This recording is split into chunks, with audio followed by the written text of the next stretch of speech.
I will turn that to us and see who would like to go first answering that question. The support we give around work experience. Basically, what we do as well is mainly from 16 to 24 years old, and maturity of the young who leave school with good GCSE grades, and they don't know exactly what they want to do with themselves and where they want to go, because they believe, oh, I've got the grades, but I'm going to college, but who's in employment? I can't even get a job part-time even at Sainsbury or anywhere. So our job is that we go to employees and companies that we tend to talk to them on behalf, and also show them that these young kids who's got grades, who has actually needs something in their life in part-time, or whether it's a full-time, and get them to persuade them to give them a trial, whether it's a work experience or whether it's a part-time job. And 9% of the youngsters from 16 who does work experience with them end up getting full-time jobs. And that's what we do. Thank you very much.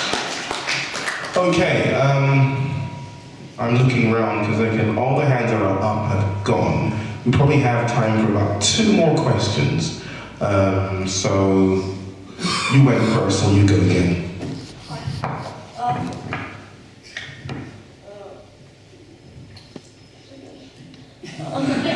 Oh yeah.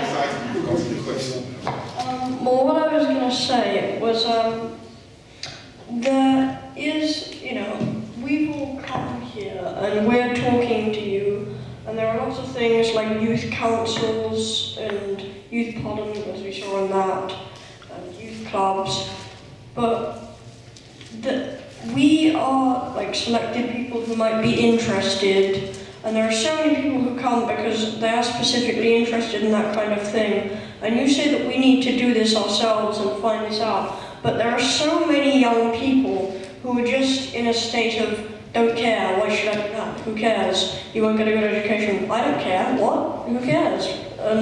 How are you intending to get them out of this state where they just don't really see the importance of it, and where they won't make an effort to join your youth clubs or councils because they don't want to? Thank you very much. Who would like to go first? I think all of us should have a chance to answer this one. Well, first of all, there's no problem whatsoever. If people don't want to join a youth club, they do not have to join a youth club. There's nothing kind of sacrosanct about it. It's giving young people opportunities to do things if they want to do them, and it's something that they enjoy. It's not about saying you must do X, Y, and Z. I think there is a separate problem, though, that you're highlighting, which is, and it's not just confined to young people, there are lots of adults who are apathetic, who don't get involved. And sometimes it's because they're really busy and they just don't have kind of time. But more often than not, it's because they don't think it would make any difference. And sometimes they're really not bothered about certain things, and that's fine. There's plenty of things I'm not that bothered about. But if I'm really kind of angry about something, I know that I can kind of get on and do something about it, and I might be able to change it. But if I didn't think it would make any difference, then I probably wouldn't expend the energy. So I think part of the message that I would want to get across, and I kind of hope that you would take back, is that getting involved with stuff can make a difference. That, it's not just whether you become a politician or not. It wasn't politicians that got Starbucks to pay their tax, was it? It was individuals, thousands of individuals, emailing them over and over again so that they were embarrassed into paying some tax. But it wasn't done by us as politicians. I'm not sent an email, but I was just one person. So there are things that you can change, not necessarily on your own, but by being part of a wider grouping of people. But I think the message is that you can make a difference. And people are apathetic quite often because they think it won't make any difference. Can I say that I don't think that it is true that there are people who don't care, who don't want to find a job, who don't want to get it I think that there are a lot of people with their experiences and things that happen around them convince them that there isn't very much hope and they would rather not risk it and they would rather convince themselves that they don't care.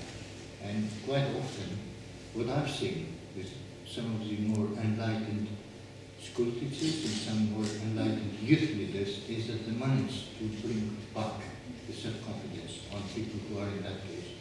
People that looked as though they would never be seen dead trying to do something of that nature, and actually do and get convinced that it is possible, they have the abilities, and we do nothing.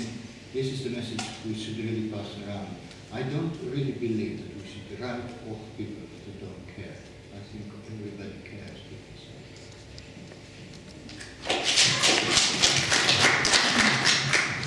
I think it's a part of it, all the things that colleagues have said on the top table are right. I think part of it is just lack of understanding. And I'll just use the police as an example. You know, you will have your layperson's view about what the police does, you know, and invariably probably be, we drive around at really, really fast cars and the blue lights going everywhere. We solve everything that ever happens, and it's a really good job because that's what you see on the telly. And then if you read the newspaper, then we're incompetent, get things wrong and never get it right. But the reality is it's vastly different from that. And it's a great occupation, it pays really well, it gives you lots of responsibility. You do some mundane stuff, but you get to see some really exciting stuff. And it's just about, and I'm using the police as an example, and I'm sure, you know, it'll be exactly the same if you're a politician, if you're a doctor, if you're an architect, you'll know very little unless you're involved in that world. And it's how we go about making the occupation, the profession that we're in, more accessible, so people understand it. And then when people understand it, then that stimulates people. Because, you know, and I think you're right, it's not that people don't care, it's a case of, well, I'm not sure. How am I going to find out about how that works, about that works? And when I do find out, then I can make an informed decision that, you know what, I think this is really exciting, or do you know what, that's not so exciting, I know how it works, I'll go and do something else. There is an obligation on us, and how do we make our occupations more accessible, more understandable to young people, so they can make an informed decision. And one of the things that we do, we have youth cadets, where young people come in and they go through the youth cadet and do a whole variety of things, but they get a chance to get behind those, what looks like an elusive police building. You know, you get a chance to go behind it, see what happens, you get a chance to go into cells and see what happens to people, you get a chance to go into a police car, and you see all those things, and you may never want to become a police officer, but you understand a bit better how that organisation works. So it's how we, who are privileged to be in, you know, jobs that we get invited to come and speak to you, make our organisations more accessible to you so you get a better understanding of it. And then you're the ones who pass that message on and speak to your people, and then the ones who haven't got the privilege to be here today can hear it from you about, you know, what some of these people do, and you stimulate their interest. So, in brief, we need to do more to make it more understandable for you, and then you can make a wider decision and probably get energised about those people who don't get energised about what we do.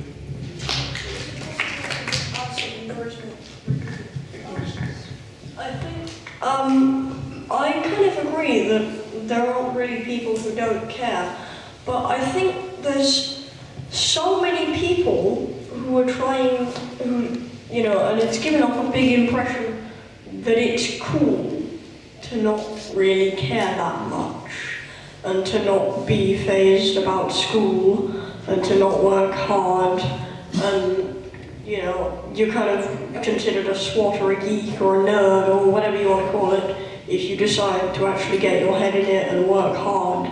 And I think that's a real problem because, you know, enormous amounts of peer pressure and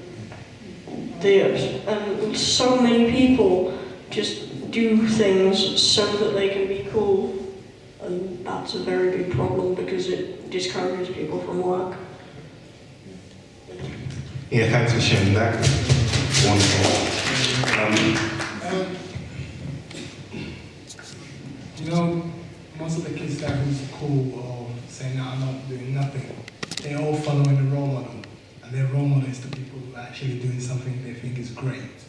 And what we do is that we tend to attract their role model. And you must have a role model yourself, and everybody are there. That you're a role model. If we can change the person your role model is, we can able to change you and able to see what the right and the wrong thing. And that's what we're doing. Thank you very much.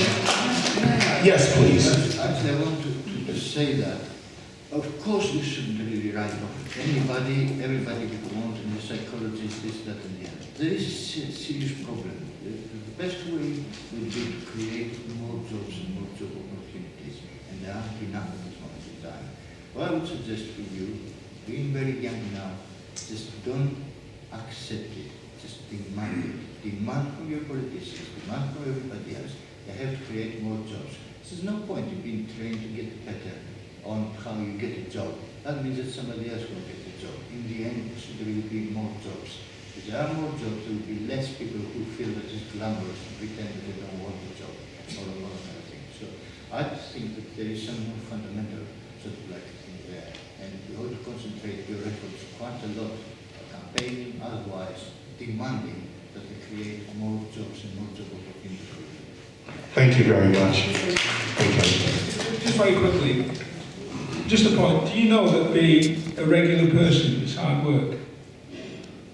You going to school, working really hard, doing the things we expect you to do is really hard work. The easy bit is to be cool and not do anything. Because me studying makes life really difficult for me, so I just bunk off because that's cool. You know, everybody's actually doing the things that they ought to be doing, but I'll just wander around the streets because that's cool. Being a regular kid is hard work.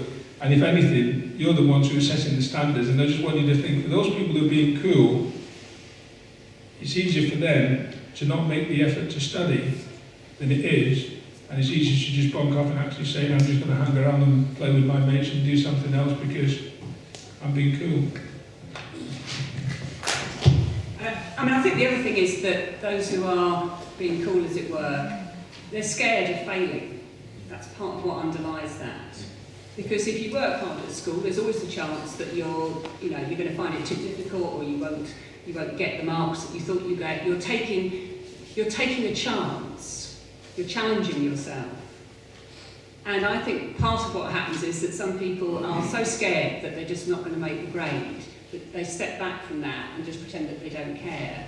Deep down they do care. They care too much in a sense. So, my advice would be, don't be distracted by that. And if anything, if you can kind of pull those people into actually taking a chance, it takes a lot more effort to sit there and get on with your schoolwork than it does to walk away from it. Thank you very much. We will have to, that is the last question. However, when we do finish, there'll be an opportunity for refreshments and networking, and you can come up to anybody and ask any questions you did want to ask just before we close. However, we're going to watch a video right now. There's a lot of negative things said about young people. It's almost like young people don't do good things. And if it's one thing that really annoys and upsets me personally, it's where every time there's news about young people, it's always negative. And sometimes you begin to think, is it like they don't do anything positive? What's the reason why when young people are actually doing positive things, and you don't have to look hard to see lots of positive things young people are doing? How come that never makes the news? But whenever there's something negative, it's on the front page of the Evening Standard. Okay. I hope it's been a very useful session for us. We've taken time to come along and be here. And I also would like to very quickly just appreciate everybody who's on the high table for taking time out of their busy schedule to come and spend some time with us. So let's appreciate them.